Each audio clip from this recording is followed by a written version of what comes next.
The 15 seconds that shattered Millbrook forever began with the soft chime of a bell above Martin's corner store. Years later, witnesses still remember the morning sunlight streaming through the glass windows, casting shadows that seemed to whisper warnings no one heeded. Robert Martin stood behind his counter, his fingers resting on the same cash register that had helped him build his empire. One man's footsteps across his freshly polished floor would turn this ordinary Tuesday into the day that exposed the poison lurking beneath Millbrook's perfect surface.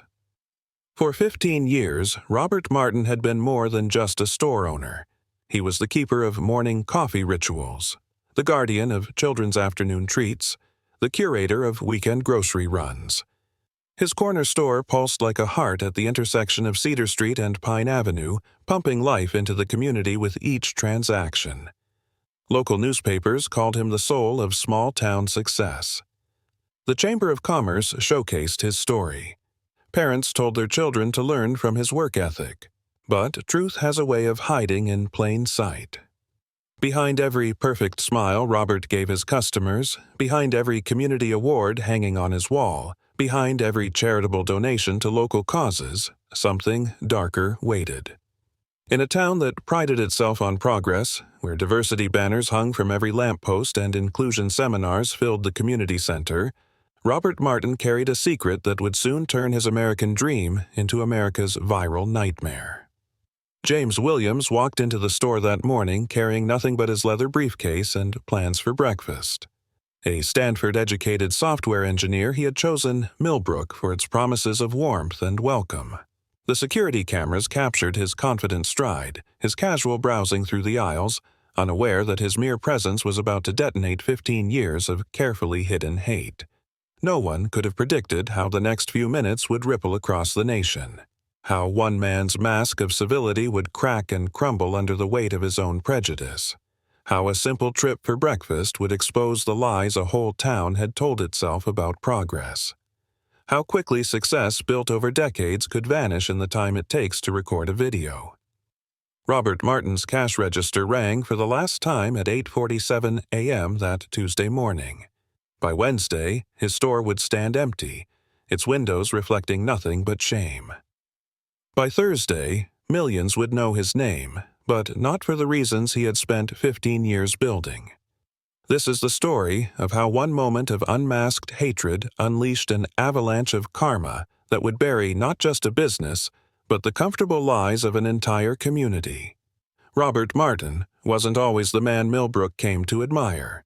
His beginnings were humble, marked by long days and even longer nights in a house that felt more like a battlefield than a home. Born to a strict father and a timid mother, Robert grew up in a household where love was measured by discipline and silence was a survival skill. His father, a factory worker hardened by years of backbreaking labor, ruled their home with a mixture of anger and resignation. Robert learned early on that asking questions or showing weakness would only lead to punishment. As a child, Robert often escaped to the streets of Millbrook, finding solace in the quiet corners of town where no one demanded anything of him. The town itself seemed frozen in time, its tree-lined streets and picket fences offering an illusion of simplicity that belied the complexities simmering beneath. In school, Robert was neither exceptional nor a troublemaker. He was just another boy trying to navigate a world that felt too big and too unforgiving. But it was during his teenage years that the seeds of his worldview began to take root. His father lost his job at the factory, replaced by a wave of automation and new hires who didn't look like the men Robert had grown up watching. His father's bitterness seeped into every conversation at their dinner table, his words laced with resentment for the outsiders he believed had taken his livelihood. "Never trust a man who doesn't know the value of hard work," his father would say, his voice heavy with disdain. Robert absorbed these lessons like gospel, the bitterness becoming his inheritance. He watched his father shrink under the weight of his failures, retreating into anger and eventually into silence. When Robert turned 18, he resolved to carve out a life that his father would have approved of, a life built on hard work, discipline, and control. He started small, taking a job at a local grocery store, where he quickly earned a reputation for his dedication and no-nonsense attitude. To the older men who frequented the store, Robert represented the good old days, a young man who valued tradition and order. To Robert, their approval was a validation of everything he had been taught. By the time he reached his late 20s, Robert had saved enough to purchase his own store, a modest space on the corner of Cedar Street and Pine Avenue. He named it Martin's Corner Store, a nod to his desire to leave a lasting mark on the community. For Robert, the store wasn't just a business. It was a fortress, a place where he could control every aspect of his world. Over the years, Martin's Corner Store became a fixture in Millbrook. It was where parents brought their children for ice cream after school, where elderly couples lingered over cups of coffee, and where neighbors exchanged pleasantries on their way home. Robert worked tirelessly, often 7 days a week, to ensure the store's success. His dedication earned him the respect of the town, and he basked in the praise, careful to hide the shadows lurking behind his carefully curated image. Yet, even as his business thrived, Robert's worldview remained frozen in the lessons of his childhood.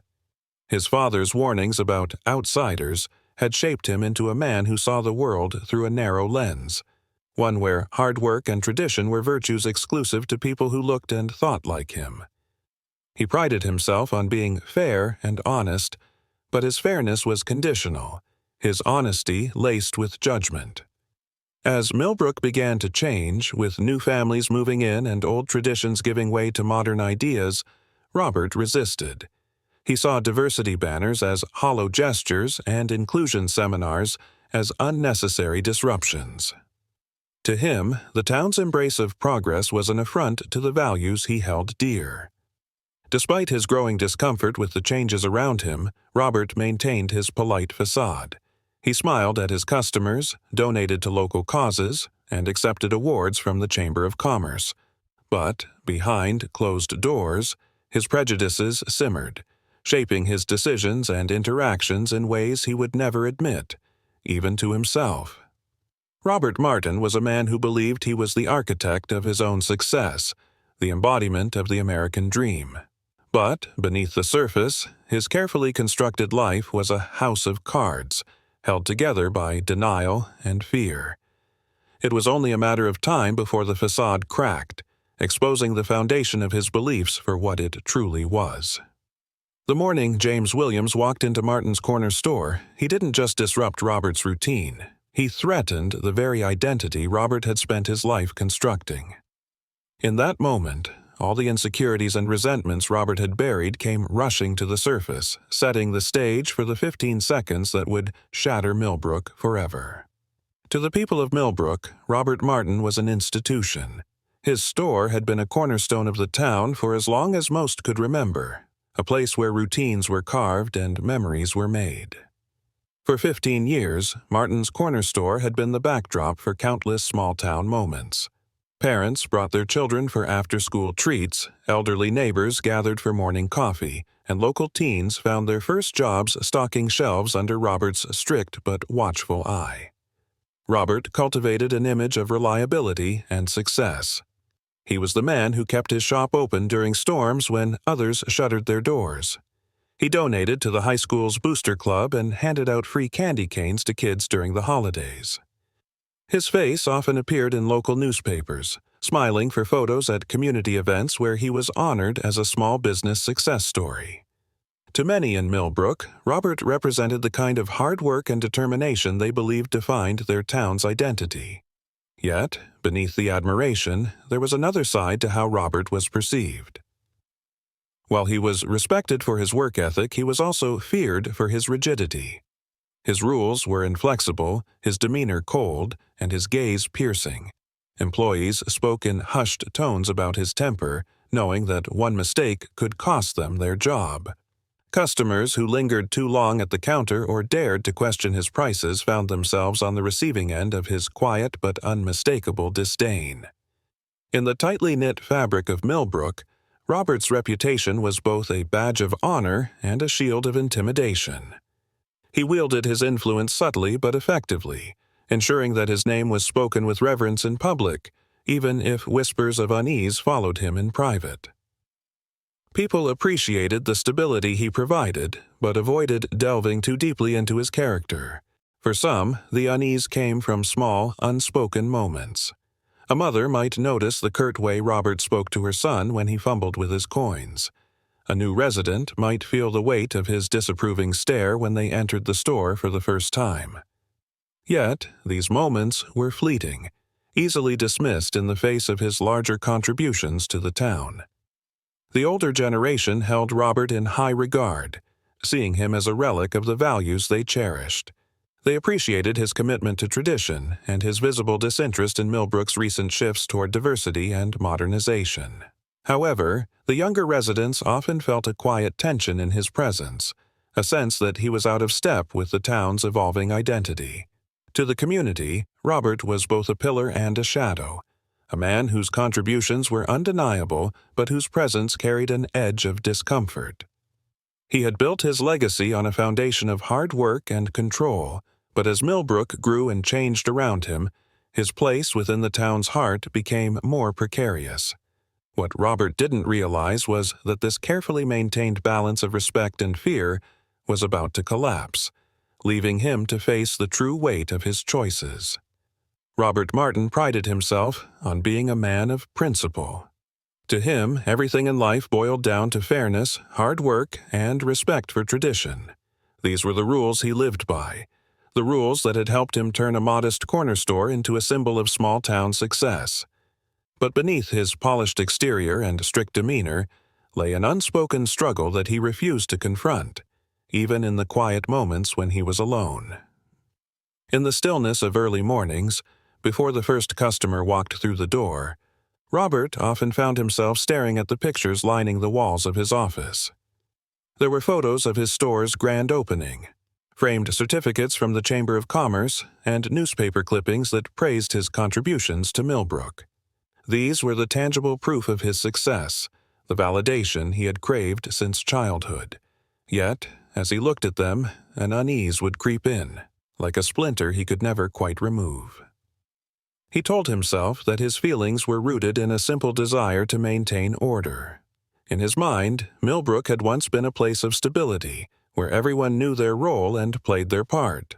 But as the town began to change, bringing in new families and new ideas, Robert felt that stability slipping away. The faces he saw in the aisles of his store no longer looked like the ones he remembered from his youth. The conversations he overheard carried accents and perspectives he didn't understand. To him, this wasn't progress, it was erosion. Robert convinced himself that his discomfort wasn't personal, that it wasn't about the people themselves. It was about what they represented. He believed they threatened the values that had made Millbrook and his store thrive.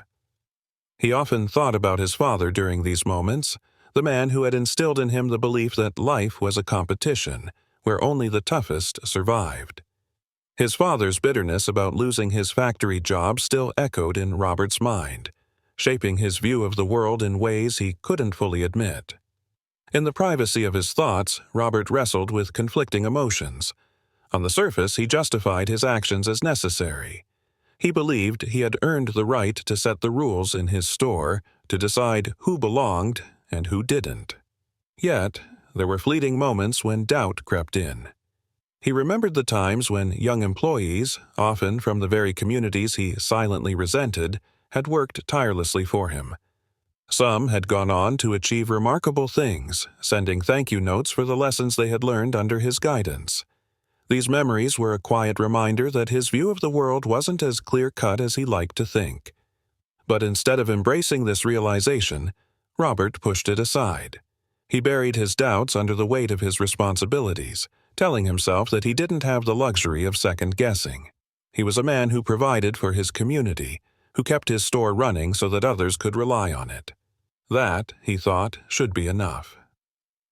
At night, when the store was dark and silent, Robert's mind would often wander to the faces of the people he had turned away. He told himself that his actions weren't about hate, but about preserving what he had built. He believed he was protecting his legacy, maintaining the integrity of his business in a world that seemed increasingly chaotic. Yet, no matter how much he rationalized his choices, the guilt lingered, a faint but persistent whisper he couldn't entirely silence. Deep down, Robert knew he wasn't the man Millbrook believed him to be. He understood that his success had come at a cost, not just to himself, but to others. There were nights when he wondered what his father would think of him if he were alive. Would he be proud of the man Robert had become, or would he see the same flaws that Robert tried so hard to hide? Robert's internal conflict was a battle he fought alone, hidden from the prying eyes of the town that admired him. He wanted to believe he was doing the right thing, that his actions were justified, but the cracks in his certainty grew wider with each passing year. He refused to name the feelings that haunted him: fear, doubt, regret, but they were there, lurking just beneath the surface. What Robert didn't realize was that this unspoken struggle was leading him to a crossroads. The beliefs he clung to, the justifications he repeated to himself, would soon collide with a reality he couldn't control. The morning James Williams walked into his store, the collision would force Robert to confront the truths he had spent a lifetime avoiding, setting the stage for a reckoning he never saw coming. James Williams was the kind of person who left an impression wherever he went, not because he sought attention, but because of the quiet strength and kindness that radiated from him. Standing tall, with an athletic build, James carried himself with a confidence that came from years of hard work and perseverance. His warm smile was as natural as the sunrise, instantly putting others at ease. Born and raised in Detroit, James had faced his fair share of challenges. His parents, both teachers, had instilled in him the value of education and the importance of integrity. Growing up in a bustling urban neighborhood, he had learned early on that the world wasn't always fair, but that didn't stop him from striving for better. While many of his peers chose easier paths, James worked tirelessly, earning a scholarship to Stanford University. At Stanford, James excelled in software engineering, quickly earning a reputation as a problem solver and team player. His professors praised his intellect, but it was his empathy and ability to connect with others that set him apart. After graduation, he had offers from tech giants in Silicon Valley, but James had other plans.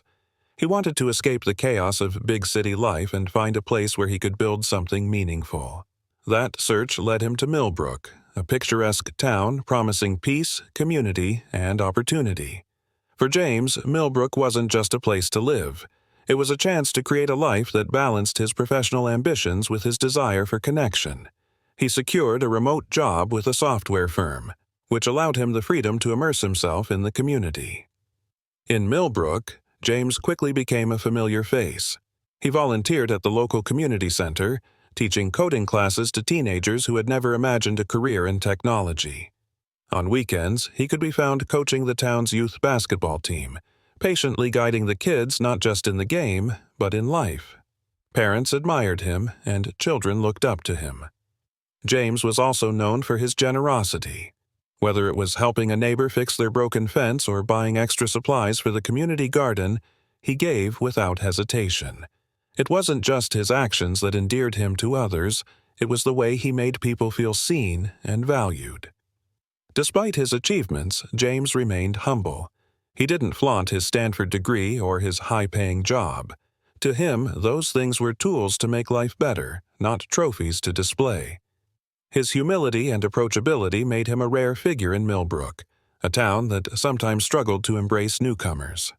James had found a rhythm in Millbrook, balancing his career with his growing involvement in the community.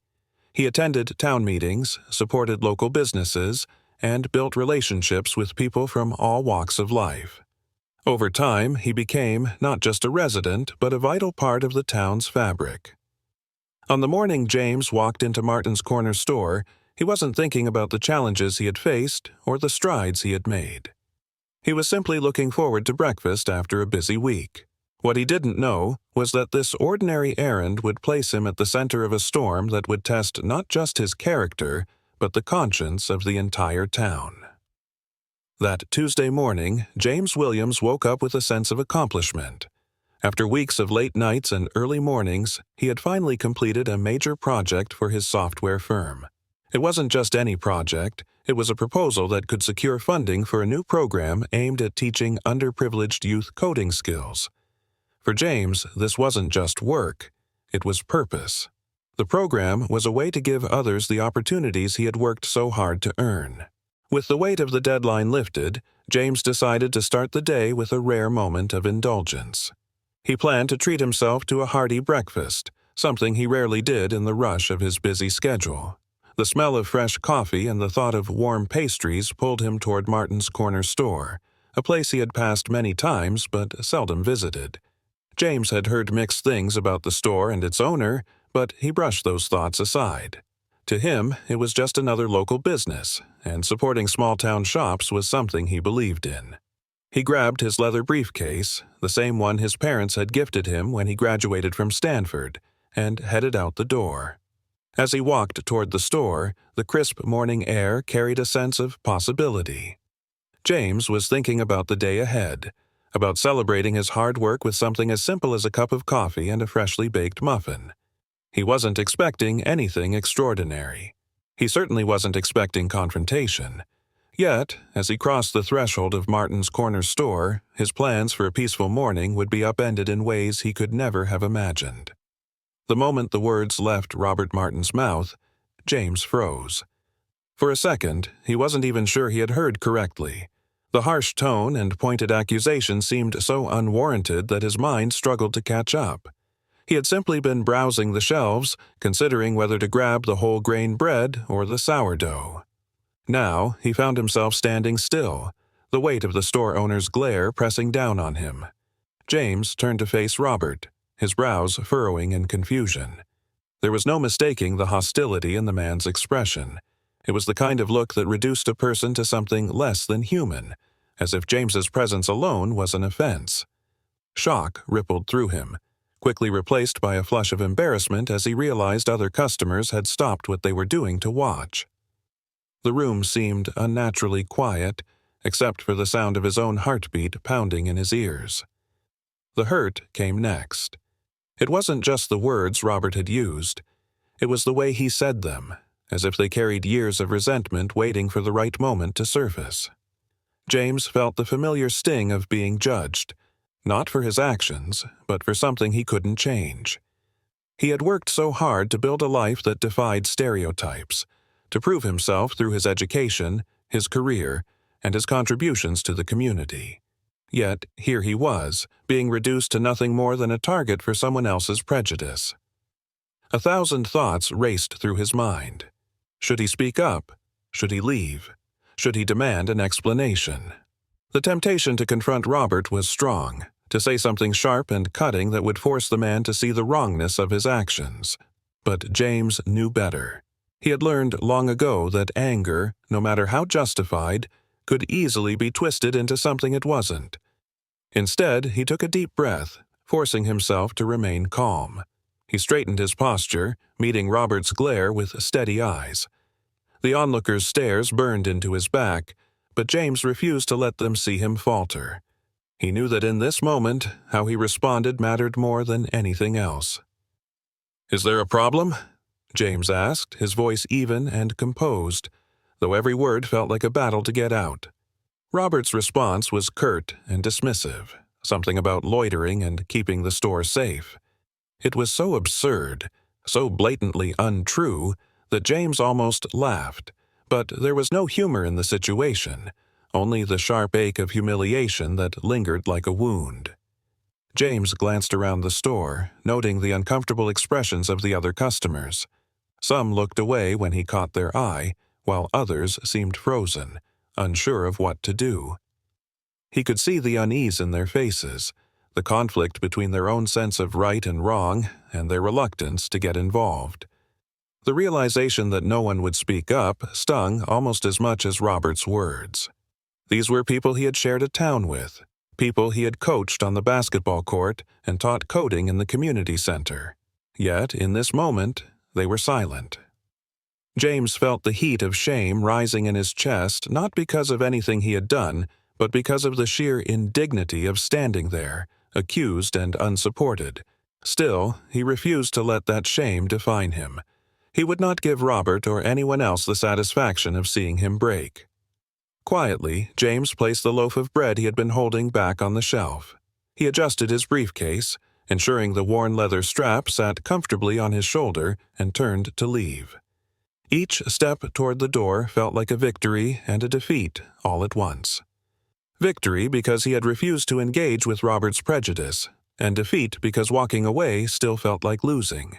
As he pushed open the door and stepped back into the crisp morning air, James's mind churned with emotions he couldn't quite untangle. The shock and hurt remained, but there was also a simmering determination. He knew this moment would stay with him, but he also knew it wouldn't define him. He had faced worse before and come out stronger. Looking back at the store one last time, James didn't feel anger. He felt pity. Pity for a man so trapped by his own narrow worldview that he couldn't see the harm he was causing, not just to others, but to himself. As James walked away, he resolved that this incident, painful as it was, would not diminish his dignity. If anything, it would strengthen his resolve to keep being the person he had worked so hard to become. As James Williams walked away from Martin's corner store that morning, he didn't fully grasp the chain reaction his quiet dignity would ignite. By the time he reached home, the story had already begun to spread, carried by the whispers of those who had witnessed the incident. In a town like Millbrook, where news traveled faster than the morning train, it wasn't long before the event was the talk of the day. The first spark came from a high school teacher who had been in the store. Unable to shake what she had seen, she recounted the incident to a friend over lunch. The friend, appalled, posted about it on a local community forum. The post described the humiliation James had endured and questioned how such behavior could still exist in a town that prided itself on progress and inclusivity. Within hours, the thread had dozens of comments. Some expressed disbelief, while others weren't surprised, mentioning their own uncomfortable experiences with Robert Martin. A few tried to defend the store owner, claiming that he was simply old-fashioned or misunderstood, but the overwhelming majority were outraged, calling for accountability and action. By early afternoon, the story jumped from the forum to social media. A younger witness who had been in the store posted a detailed account on her personal profile, along with a caption that struck a nerve. "This is the kind of thing we still deal with in 2024. Millbrook deserves better." Attached to the post was a photo of James leaving the store, his head held high, his briefcase slung over his shoulder. The post went viral within the local community, accumulating likes, shares, and comments at a dizzying pace. People began tagging friends, family, and even local officials demanding answers. The story resonated because it wasn't just about one man's prejudice. It was about a community that claimed to stand for diversity, but allowed such incidents to occur.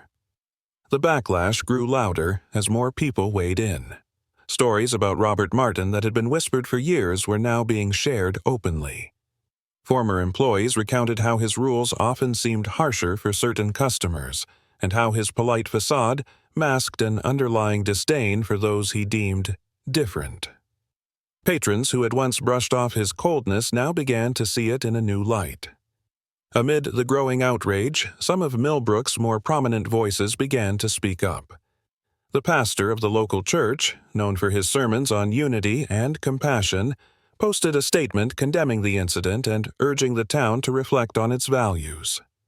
The principal of the high school where James had volunteered shared his own experience of James's kindness and generosity, contrasting it with the behavior displayed by Robert Martin. As the hours passed, the story gained momentum, spilling beyond Millbrook's borders. A regional news outlet picked up the social media posts, framing the incident as a clash between small-town values and the reality of lingering prejudice. The headline read, "Beloved local volunteer faces discrimination in small-town store," and the accompanying article painted a stark picture of the event. This coverage brought even more attention. Hashtags began trending locally, calling for accountability and support for James.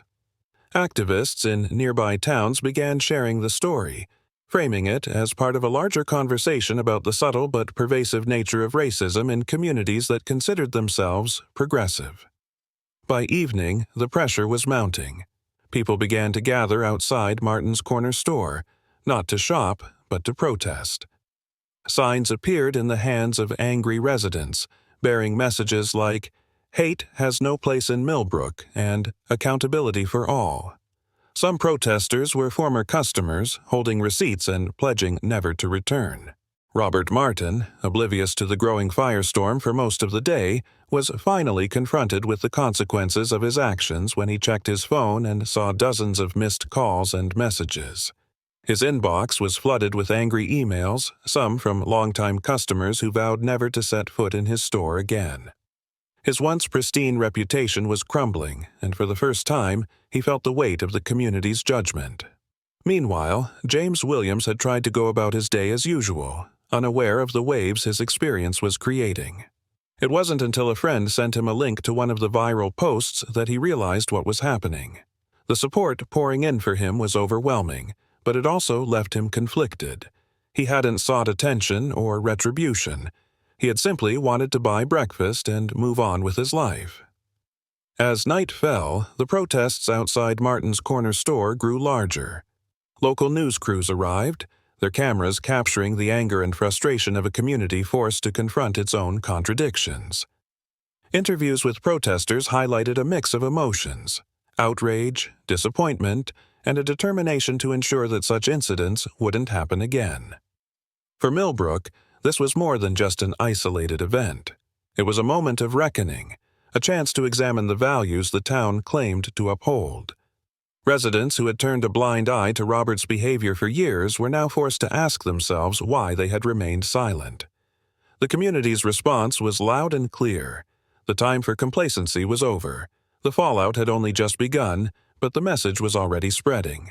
In Millbrook and beyond, people were beginning to see the cracks in the facade of progress, and they were demanding change.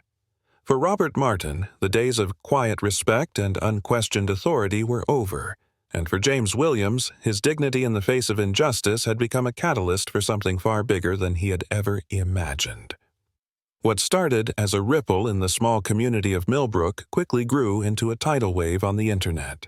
By the evening of the incident, posts about James Williams and Robert Martin were spreading like wildfire across social media platforms. The younger witness who had uploaded her account, along with the photo of James leaving the store, watched in disbelief as her post racked up thousands of shares. Comments flooded in, expressing outrage, support, and a shared disbelief that such an incident could occur in a town that prided itself on inclusion. The story gained traction when a local activist group reposted the witness's account, adding hashtags like "No Place for Hate" and "Justice for James." These hashtags quickly trended regionally, attracting the attention of influencers and journalists with large followings. Within hours, national media outlets began contacting residents of Millbrook for interviews, eager to cover the story.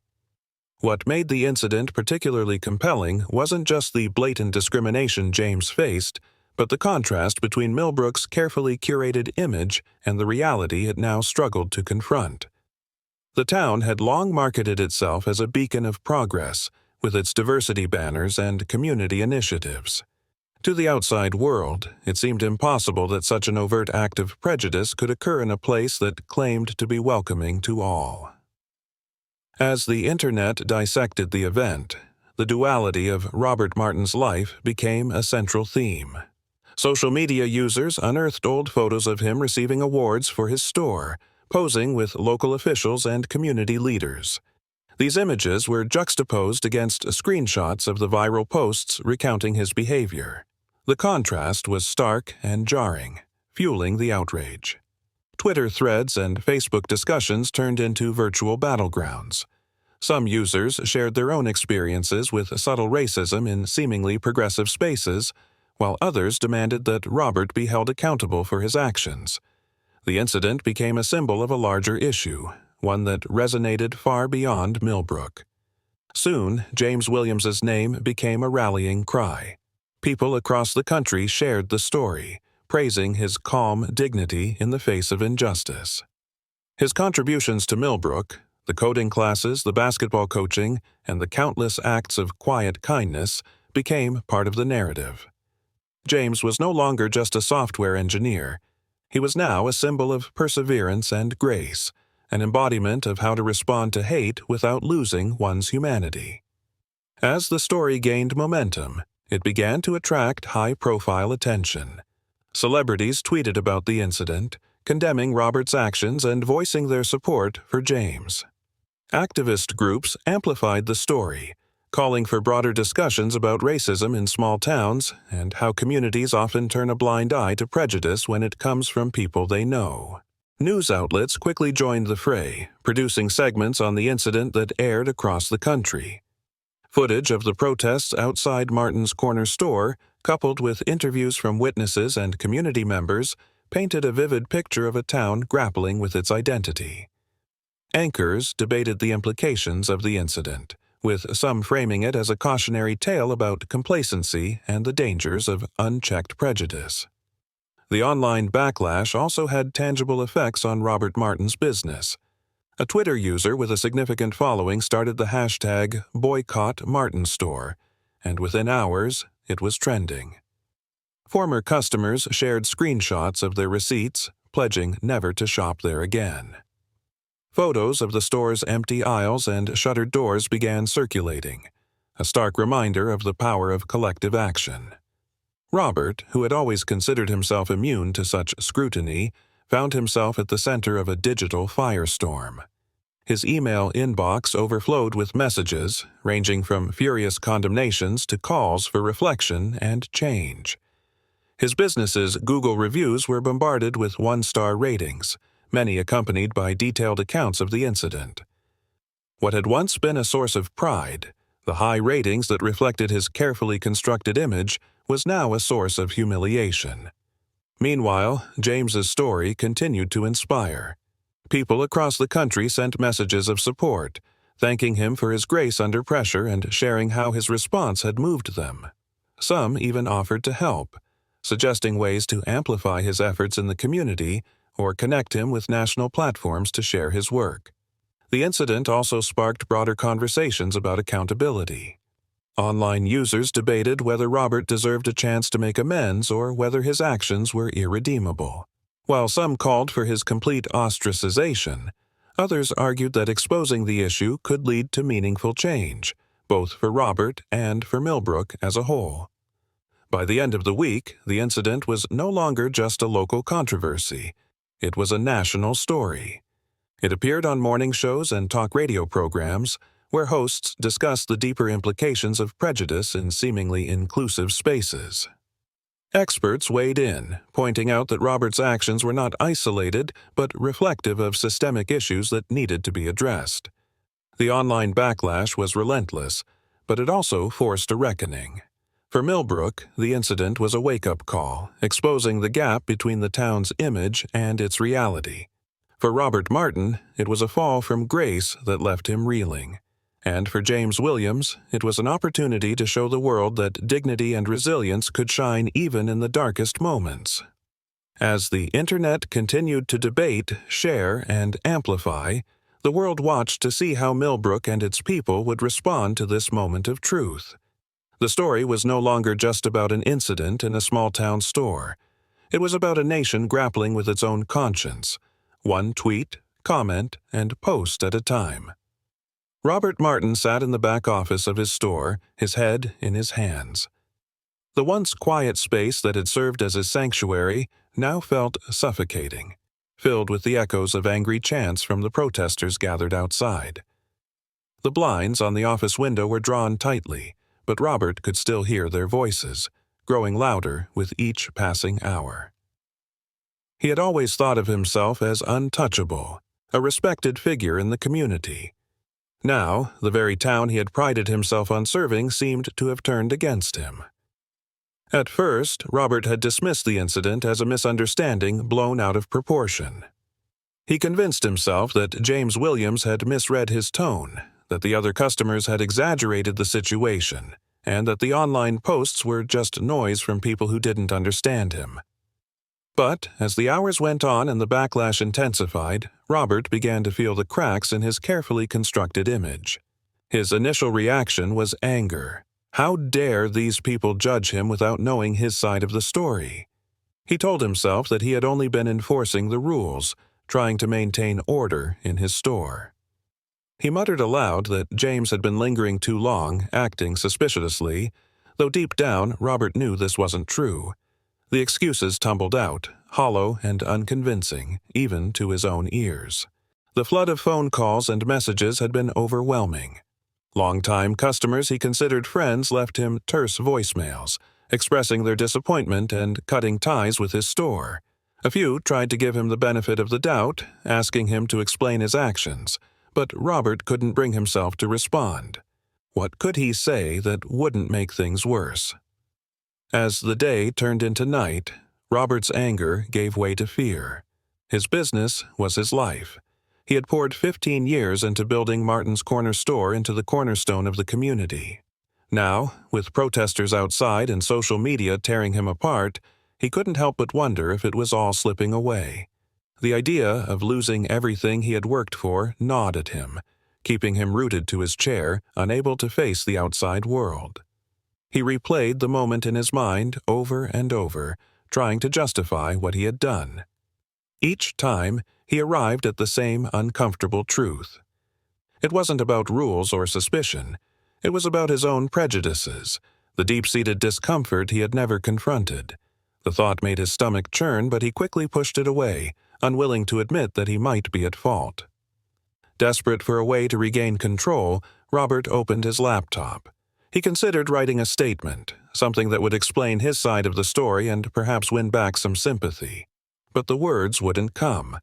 Every attempt sounded defensive, insincere, or blatantly dismissive of the hurt he had caused. After staring at the blank screen for what felt like hours, he closed the laptop with a frustrated sigh.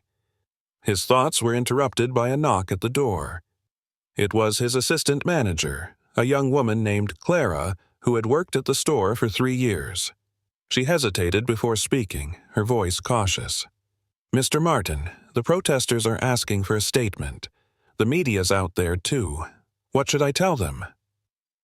Robert didn't respond immediately. He looked at Clara, a mix of shame and frustration in his expression.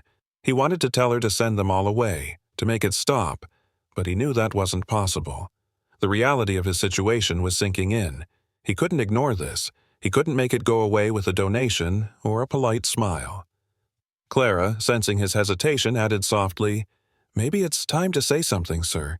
People want to know you understand what happened." Her words lingered in the air long after she left. Robert sat alone in the office, grappling with emotions he didn't fully understand. Part of him wanted to lash out, to blame others for the storm he now found himself in. But another part, quieter but persistent, urged him to take a hard look at himself and the choices that had led him here. By the time the sun rose the next morning, Robert hadn't come to a decision. He felt torn between doubling down on his actions, defending himself in a way that might salvage his pride, and acknowledging the truth that had been gnawing at him since the incident. For the first time in his life, Robert Martin didn't know what to do. The man who had built his life on control now found himself facing a situation he couldn't manage, a reality that refused to bend to his will. By the morning after the incident, Martin's Corner store no longer hummed with the usual rhythms of small-town life. The store, once bustling with customers grabbing their morning coffee or chatting in line, stood eerily silent. The parking spaces in front of the store, typically full by sunrise, were conspicuously empty. Millbrook had begun to take action, and it started with quiet defiance.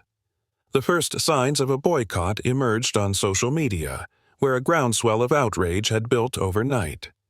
Posts circulated urging residents to take a stand against Robert Martin's actions. "If we keep shopping there, we're complicit," one resident wrote, her words echoed by dozens of others. Millbrook should be better than this. Local businesses joined the call for accountability. The diner down the street, a longtime collaborator with Robert's store for shared events, announced it would no longer purchase supplies from Martin's.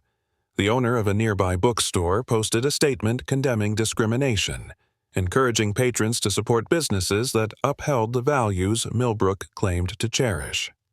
Even the town's florist, who had once delivered weekly arrangements to Martin's Corner store, made it clear that they would no longer be associated with him. What began as an online movement quickly spread into the real world. Residents who might have otherwise hesitated to take a stand found themselves emboldened by the growing chorus of voices. People who had shopped at Martin's for years began seeking alternatives, traveling farther for their groceries or frequenting a smaller, family-run market on the edge of town. Protests outside the store grew steadily larger. What started as a handful of locals holding signs and chanting had by the end of the second day become a full-blown demonstration. Entire families showed up, parents bringing their children to teach them the importance of standing against injustice. Many of the signs bore messages that reflected the town's frustration. Hate has no home here, boycott bigotry, and support James. James Williams, the man at the center of it all, was deeply moved by the outpouring of support. He hadn't asked for any of this. In fact, he had tried to keep his head down, hoping to move past the incident and return to his normal life. But the community had other plans. His phone rang constantly with calls from friends and neighbors offering their encouragement. At the community center where he volunteered, children ran up to him with wide eyes telling him how their parents had explained what happened and how proud they were of him. James appreciated the kindness but felt conflicted about the attention. He didn't want to be seen as a victim, nor did he want the town to tear itself apart over what had happened. Yet, he couldn't deny that the collective action gave him hope. It was a reminder that even in moments of darkness, people could come together to push for something better. In contrast, Robert Martin found himself increasingly isolated. The phone calls he received weren't from customers but from creditors and suppliers concerned about his plummeting reputation. He sat in his office, scrolling through emails from longtime patrons who told him they could no longer support his business. One particularly painful message came from a mother who had brought her children to his store every Sunday for years. "I thought you were better than this," she wrote. "We're heartbroken." At the heart of the community's response was a shared belief that this incident wasn't just about Robert Martin or James Williams. It was about Millbrook as a whole. Residents who had once turned a blind eye to Robert's behavior now found themselves confronting uncomfortable truths. How many times had they witnessed his cold demeanor toward others and said nothing? How often had they excused his actions as harmless quirks rather than signs of something deeper? Local leaders added their voices to the growing movement. The town's mayor released a statement acknowledging the incident and pledging to ensure that Millbrook became a truly inclusive community. The pastor of the largest church in town dedicated his Sunday sermon to the topic, calling on his congregation to reflect on their own biases and commit to fostering understanding and compassion. The ripple effect extended beyond Millbrook. Neighboring towns heard about the boycott and began participating in their own ways, with residents refusing to shop at Martin's or publicly supporting James. A regional newspaper picked up the story, framing it as an example of a community taking accountability for its own failings. What stood out most was the grassroots nature of the movement. There were no grand organizers or formal leaders. The community acted as one, united by a shared desire to see justice served and to stand in solidarity with James. Some residents baked goods for the protesters. Others wrote letters to local officials demanding that Millbrook address systemic issues of discrimination. For James, the most poignant moment came when a group of teenagers he had coached on the basketball team organized a vigil outside the store. They held candles and spoke about how James had inspired them, not just as a coach but as a role model. They didn't dwell on the incident itself, instead focusing on the values James embodied: kindness, resilience, and a quiet strength that refused to waver in the face of adversity.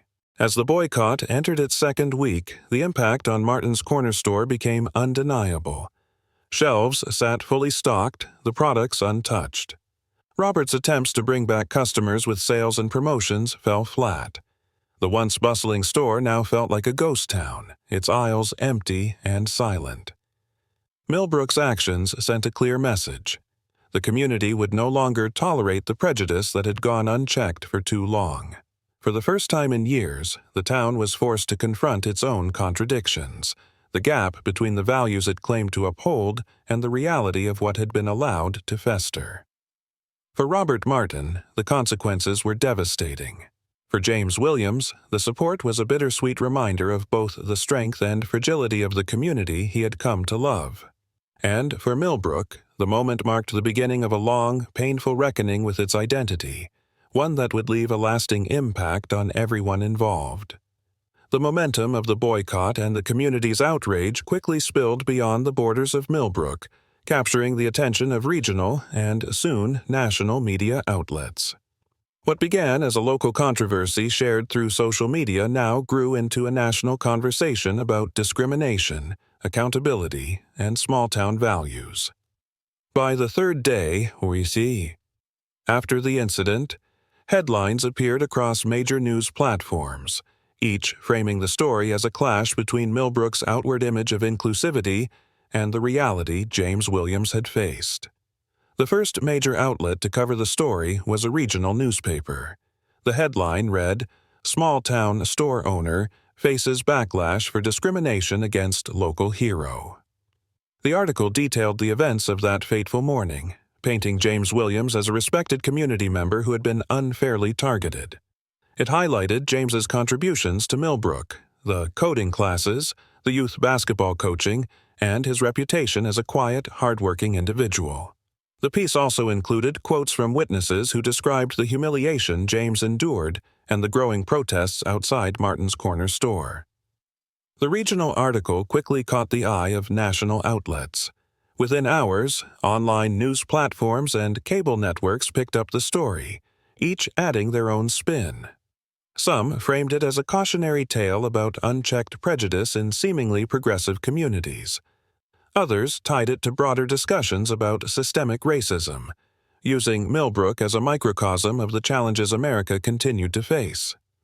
The story gained even more traction when a popular journalist tweeted a link to one of the articles, captioning it, "This is why we must hold people accountable, even in the places that seem the safest." The tweet went viral, amassing thousands of retweets and likes.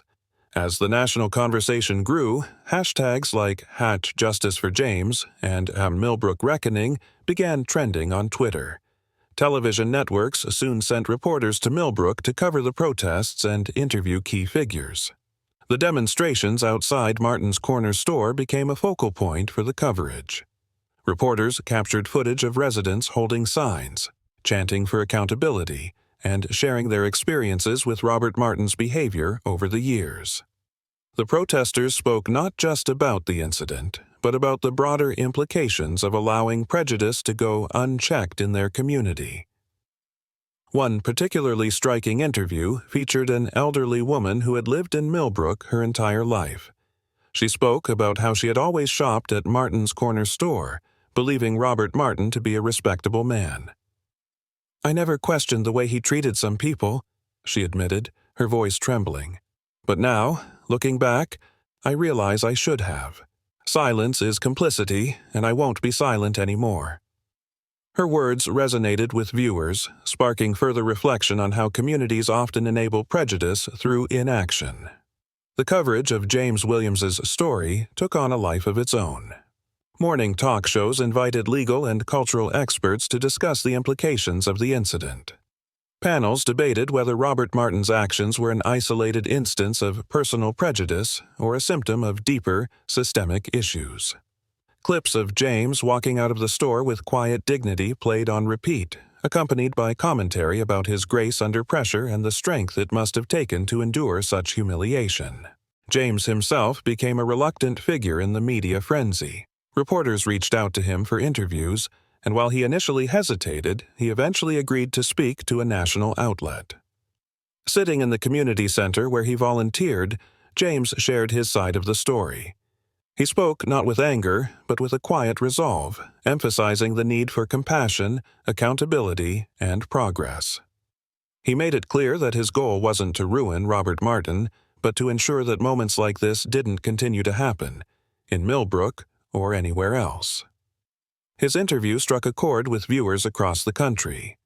James's humility and focus on solutions rather than retribution set him apart from the divisive rhetoric often associated with similar incidents. People were moved by his words, inspired by his resilience, and outraged on his behalf. Donations began pouring in to support James's community projects, with people from all over the country wanting to contribute to the work he was doing. The national attention also brought scrutiny to Robert Martin. Investigative pieces dug into his past, revealing a pattern of complaints from former employees and customers who had experienced similar treatment. Though none had gained as much attention as James's story, the consistency of the accounts painted a troubling picture. News outlets highlighted these patterns, questioning how someone with such a public-facing role had managed to maintain his reputation for so long. The backlash against Robert Martin intensified. His store's once stellar online reviews were bombarded with one-star ratings, each accompanied by scathing comments condemning his behavior. Journalists who reached out to him for comment were met with silence, as Robert refused to address the media. The pressure mounted, and rumors began circulating that he was considering closing the store entirely. The story also sparked broader debates about the role of social media in accountability. Some argued that the viral nature of the incident was a necessary step in holding people like Robert accountable. Others worried about the potential for overreach, questioning whether the intensity of the backlash was proportional to the offense. These discussions only added to the visibility of the story, keeping it in the national spotlight for days. As the week progressed, the narrative around James and Robert became a symbol of larger societal issues.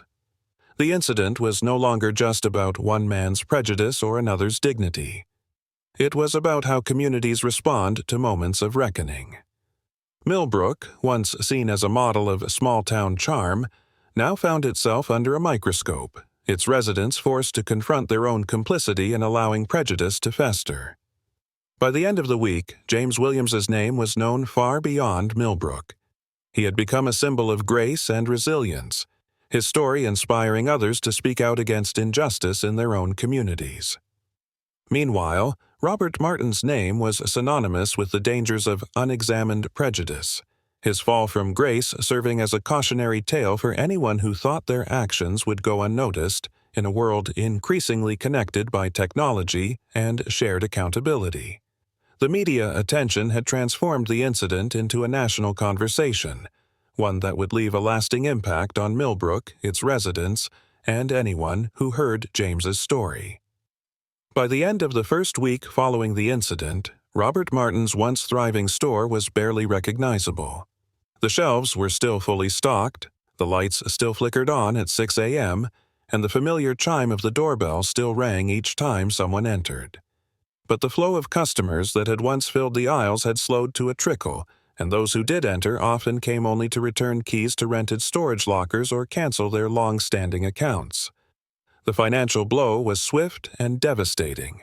Regular customers, many of whom had frequented Martin's corner store for years, were now shopping elsewhere. The small-town loyalty Robert had built his business on had evaporated almost overnight, replaced by a collective sense of outrage and betrayal. Families who once depended on his store for groceries and essentials now made the extra drive to neighboring towns, choosing to support businesses that aligned with the values Millbrook claimed to uphold. Protests outside the store only intensified the pressure. Every morning, Robert woke to the sound of chants and the sight of handmade signs lining the sidewalk. Messages like "No justice, no customers," and "Boycott hate" were impossible to ignore, their bold letters visible even through the tightly drawn blinds of his office. The protesters varied in size and composition, from small groups of dedicated locals to larger crowds on weekends when out-of-towners joined in. What struck Robert most was the diversity of the protesters. Students, parents, retirees, and even some of his former employees stood together, united against him. The loss of revenue quickly began to pile up. Robert prided himself on his frugality, but even his careful planning couldn't withstand the sudden and near-total loss of income. Bills started arriving with red warnings stamped across the top. The supplier he had relied on for years sent a notice that future deliveries would require payment up front, citing business uncertainties as the reason. Robert's bank account, once a source of pride and security, dwindled with alarming speed. The financial strain only deepened Robert's emotional turmoil. At first, he had tried to rationalize what was happening, convincing himself that the protests and boycotts were a passing storm. But as the days turned into weeks, the reality of his situation became impossible to deny. The store that had once been his pride and joy was now a symbol of his disgrace, and each passing day brought him closer to the realization that it might never recover. The isolation was perhaps the hardest part. Robert had spent years cultivating relationships with his customers and neighbors, believing that his role as a business owner made him indispensable to the community. Now, those same people avoided him in the street, crossing to the other side or pretending not to see him. Friends who had once shared coffee and conversation with him now left his calls unanswered. Even the few people who had initially defended him began to distance themselves as the scale of the backlash became clear. At night, Robert's thoughts were plagued by regret and confusion. He replayed the incident with James Williams over and over in his mind, searching for a way to justify his actions. But no matter how hard he tried, he couldn't escape the truth. He had been wrong. The excuses he had clung to in the immediate aftermath of the incident now felt hollow and insincere, even to him. The emotional weight of the backlash began to take a physical toll. Robert's once straight posture now sagged under the burden of shame and stress. He avoided looking at himself in the mirror, unable to face the man staring back at him. Sleep became elusive, his nights spent tossing and turning as he grappled with the consequences of his actions. Even the simple act of opening the store each morning felt like an insurmountable task, the emptiness of the aisles a constant reminder of what he had lost. Robert's relationships with his employees also deteriorated. Clara, his assistant manager, had initially tried to remain neutral, continuing to show up for work even as the protests grew louder. But as the weeks went on, her patience wore thin. One morning, she handed in her resignation, her voice trembling as she explained that she could no longer work for someone whose values she couldn't respect. Her departure left Robert feeling even more isolated, the silence of the store now matched by the silence of his staff room. The media attention only exacerbated Robert's struggles. News crews continued to visit Millbrook, their cameras capturing the empty parking lot and the increasingly vocal protests outside his store. Reporters reached out for comments, but Robert refused to speak, retreating further into the shadows as his public image crumbled. Online, the criticism was relentless. Social media posts mocked him, memes depicted him as the face of small-town prejudice, and hashtags demanding accountability continued to trend. Despite everything, there were fleeting moments when Robert considered trying to make amends. He thought about issuing a public apology, about reaching out to James Williams directly to express his regret, but each time, fear held him back. He worried that any attempt to apologize would be seen as insincere or self-serving, that it would only add fuel to the fire. As the days turned into weeks, the weight of his actions became impossible to ignore. Robert began to see the broader implications of what he had done, not just the financial and social consequences, but the impact on the community he had once been so proud to serve. The incident had forced Millbrook to confront its own contradictions, but it had also forced Robert to confront himself. For the first time in his life, Robert Martin felt truly powerless. The control he had worked so hard to maintain, the respect he had once commanded, and the business he had built from the ground up were all slipping away. He had always believed that hard work and determination could solve any problem, but now, faced with the consequences of his actions, he realized that some mistakes couldn't be undone with effort alone. As Robert locked the doors of his empty store one evening, the weight of the silence around him was deafening. He stood on the sidewalk, looking out at the town that had once celebrated him, now a reminder of everything he had lost. For the first time, he allowed himself to feel the full weight of his choices, the regret washing over him like a tidal wave.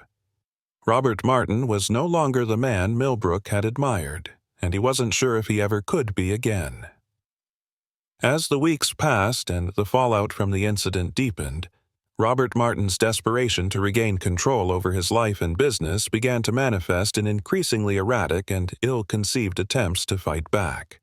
For a man who had always relied on order and discipline to maintain his carefully constructed world, the chaos surrounding him was unbearable.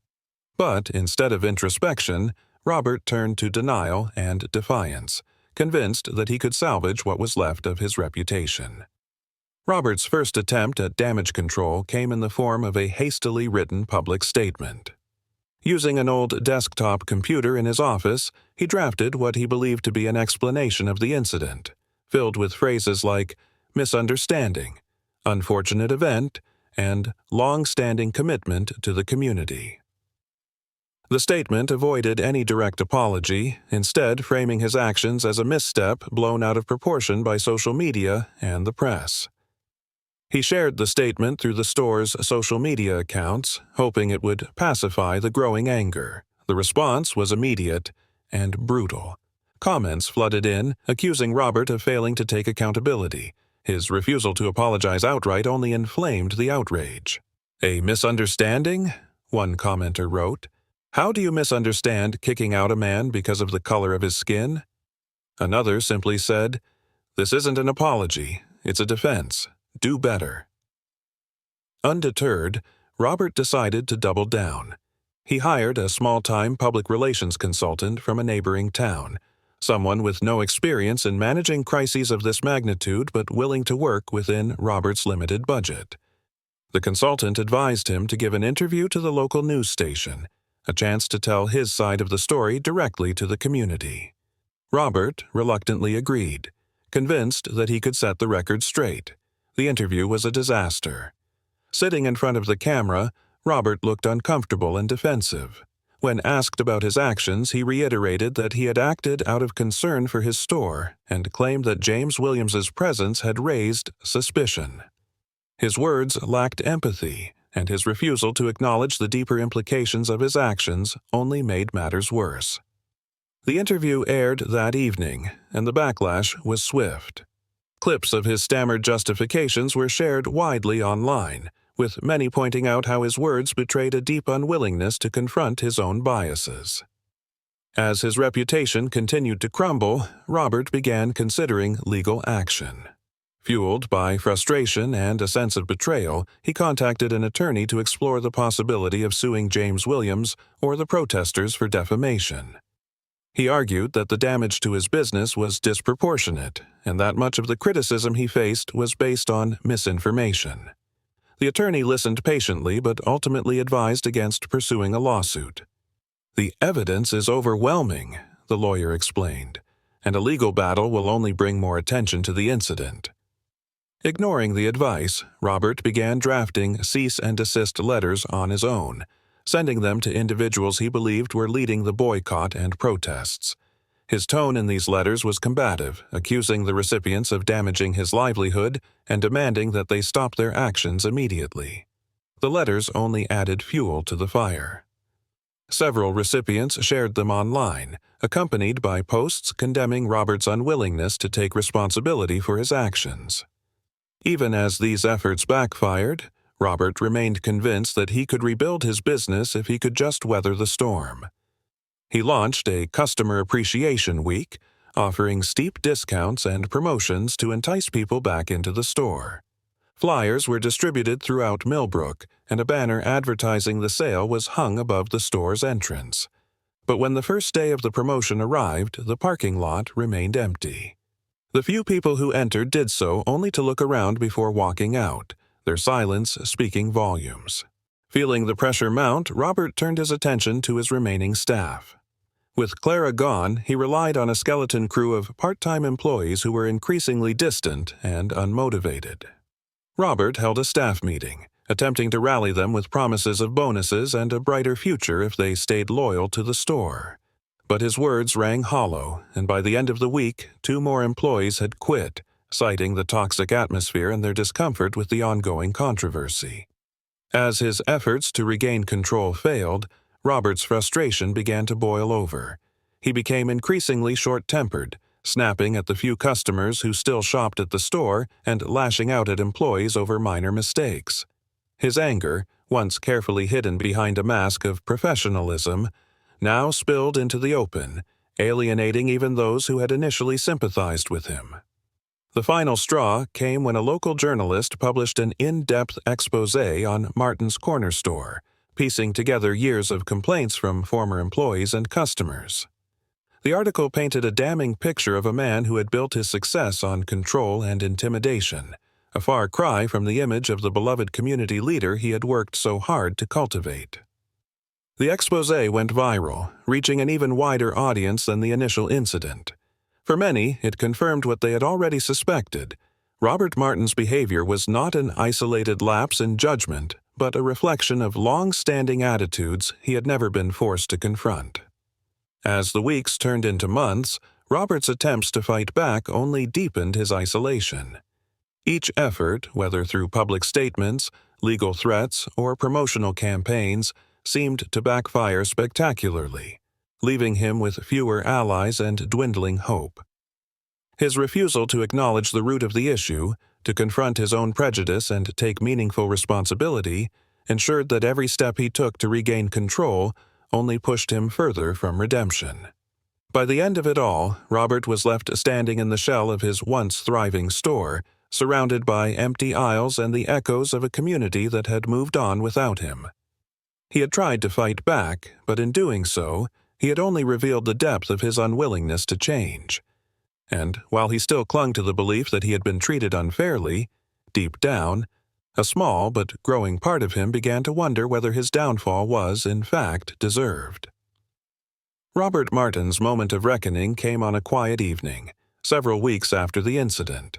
The protests had dwindled in size but not in intensity, and his store was now a shadow of its former self. He had spent the day alone, avoiding the accusatory glares of the few customers who still ventured inside. As the sun set and the streets of Millbrook emptied, Robert sat behind his counter, staring at the rows of unsold products that seemed to mock his failure. His isolation was suffocating. The people he once called friends no longer returned his calls. His remaining employees avoided him unless absolutely necessary, their resentment palpable. Even the once familiar walls of his store felt foreign now, a hollow shell of the place he had spent years building. The silence was broken only by the faint hum of the fluorescent lights overhead. It was in this stillness that the letter arrived. The envelope was plain, with no return address. At first, Robert thought it was another demand from creditors or a piece of junk mail. But as he tore it open and began to read, the words hit him like a punch to the chest. Dear Mr. Martin, I never intended to write to you. After what happened that morning, I told myself I would move on. But the truth is, the weight of that day hasn't left me. Not because of what you did to me personally, but because of what it revealed about the place I thought I could call home. I came to Millbrook because I believed in its promise of community and progress. I wanted to be part of something bigger than myself, to contribute in ways that mattered. But that morning, when you looked at me with such disdain, I realized how fragile that sense of belonging truly was. You didn't know me, Mr. Martin. You didn't know about the nights I stayed up helping kids in this town believe they could achieve more than their circumstances. You didn't know about the countless hours I spent coaching, mentoring, and trying to give back to a place I hoped would accept me. To you, I was just someone who didn't belong. What you did hurt, not just because of the humiliation, but because it made me question everything I had worked for. But here's the thing. I don't hate you for it. I pity you. I pity the fear that drives you to see people like me as a threat instead of an ally. I pity the walls you've built around yourself, walls that keep you from truly understanding the world beyond your own narrow perspective. This letter isn't about me. It's about you. You have a choice, Mr. Martin. You can continue to cling to the bitterness and prejudice that led you to that moment, or you can confront it. You can choose to do better, not for me, but for yourself and the community you claim to care about. I hope, for your sake, that you choose the latter. Sincerely, James Williams.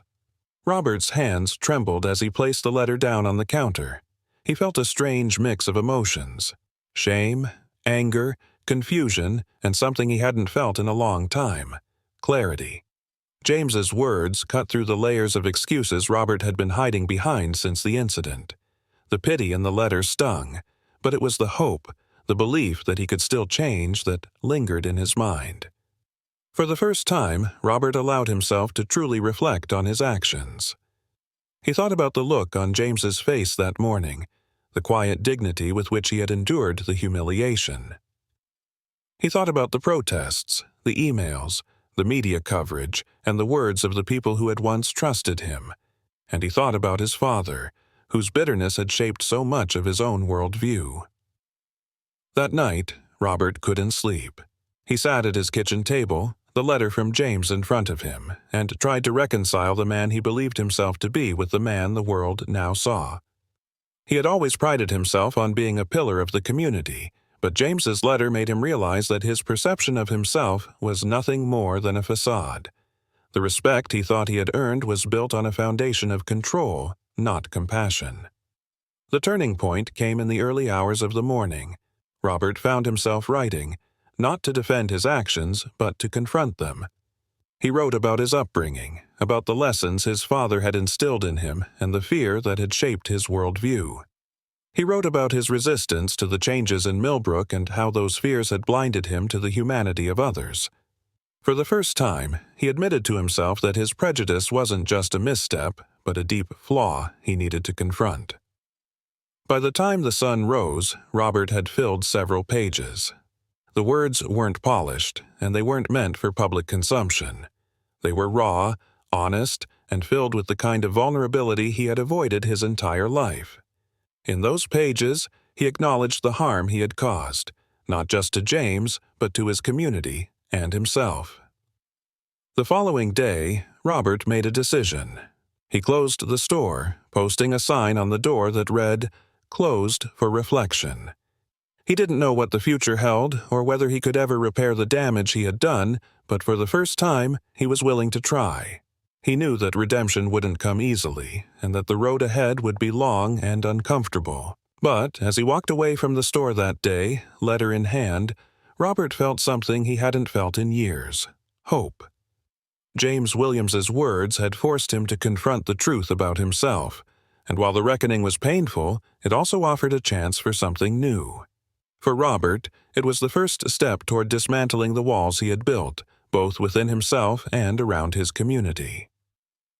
Robert Martin stood at the door of his store, holding the sign that simply read, "Closed for reflection." It was a cold, gray morning, and the air carried a weight that seemed to press down on him.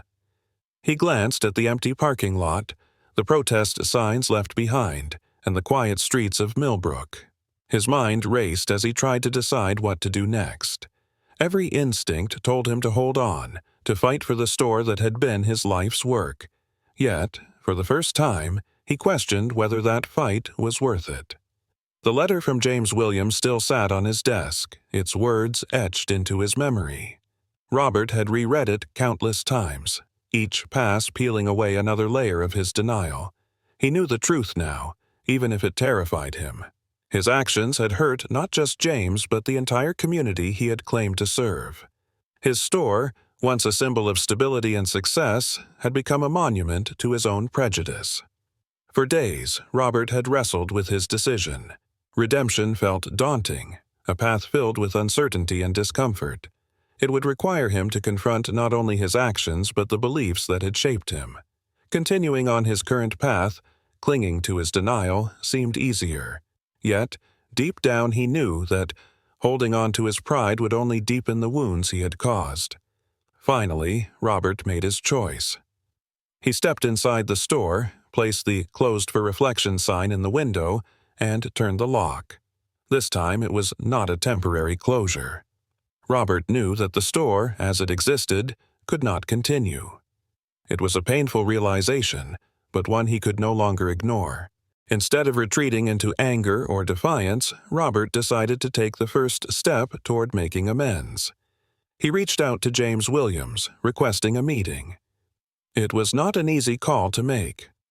His voice trembled as he left the message, uncertain if James would even respond. But it was a necessary step, one that marked the beginning of his journey toward accountability. Robert also began attending community meetings, listening to the voices of those he had ignored for so long. At first, the reception was cold, even hostile. But Robert stayed, not to defend himself, but to hear the pain and anger his actions had caused. He started reading about the biases he had carried his entire life, confronting the lessons he had absorbed as a child and the ways they had shaped his worldview. While the road to redemption was far from certain, Robert chose to take it. It was not a grand gesture or a single act of contrition. It was a quiet, deliberate choice to face the consequences of his actions and to work toward being a better man. For the first time, Robert Martin let go of the walls he had built around himself, opening the door to a future shaped by humility and growth. Moments like these reveal the truths we often overlook. What would you do in this situation? Share your thoughts in the comments below, and let's start a conversation about dignity, justice, and standing up for what's right. Don't forget to hit that like button if this story moved you, and make sure to subscribe to our channel for more powerful stories that challenge perspectives and inspire change. Turn on the notification bell so you don't miss our next video. Together, we can spark a conversation that matters.